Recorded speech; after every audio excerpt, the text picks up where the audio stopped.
தமிழகத்தில் இன்று மாலை 6 மணியோடு பிரச்சாரம் முடிவடைந்தவுடன் அமலுக்கு வரும் தேர்தல் விதிமுறைகள் அடங்கிய பட்டியலை தலைமை தேர்தல் அதிகாரி அர்ச்சனா பட்நாயக் வெளியிட்டுள்ளார். தமிழகத்தில் வரும் ஏப்ரல் 23ஆம் தேதி தேர்தல் நடைபெறுகிறது. இத்தேர்தலில் 4 முனை போட்டி நிலவுவதாக கூறப்படுகிறது. தேர்தலை முன்னிட்டு அரசியல் கட்சிகள் கடைசி நேர சூறாவளி பிரச்சாரத்தில் ஈடுபட்டுள்ளன. இந்நிலையில் ஏப்ரல் 21 மாலை 6 மணியோடு பிரச்சாரம் முடிவடைந்தவுடன் அமலுக்கு வரும் தேர்தல் விதிமுறைகள் அடங்கிய பட்டியலை தலைமை தேர்தல் அதிகாரி அர்ச்சனா பட்நாயக் வெளியிட்டுள்ளார். அதன் விவரம்: 2026ஆம் ஆண்டு தமிழ்நாடு சட்டப்பேரவை பொதுத் தேர்தலுக்கான வாக்குப்பதிவு ஏப்ரல் 23ஆம் தேதி காலை 7 மணி முதல் மாலை 6 மணி வரை நடைபெறும்.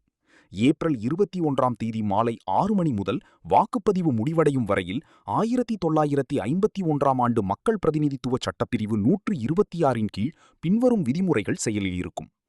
தேர்தல் தொடர்பான யாதொரு பொதுக்கூட்டத்தையோ ஊர்வலத்தையோ யாரும் ஒருங்கிணைக்கவோ நடத்தவோ அல்லது அவற்றில் பங்கேற்கவோ கூடாது. யாதொரு தேர்தல் விவகாரத்தையும் திரைப்படம், தொலைக்காட்சி, FM ரேடியோ, வாட்ஸ்ஆப், முகநூல், ட்விட்டர் போன்ற அல்லது இதுபோன்ற சாதனம் வாயிலாக பொதுமக்களின் பார்வைக்கு வைக்கக்கூடாது.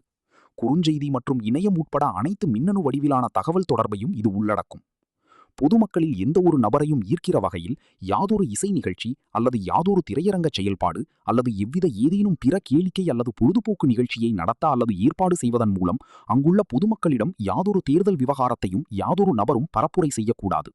இந்த விதிமுறை மற்றும் மேற்கண்ட 2 விதிமுறைகள் எவ்விதத்தில் மீறப்பட்டாலும் 1951ஆம் ஆண்டு மக்கள் பிரதிநிதித்துவ சட்டப்பிரிவு 126(1)(2) படி 2 ஆண்டுகள் சிறை அல்லது அபராதம் அல்லது இவை இரண்டும் சேர்த்து தண்டனையாக விதிக்கப்படும்.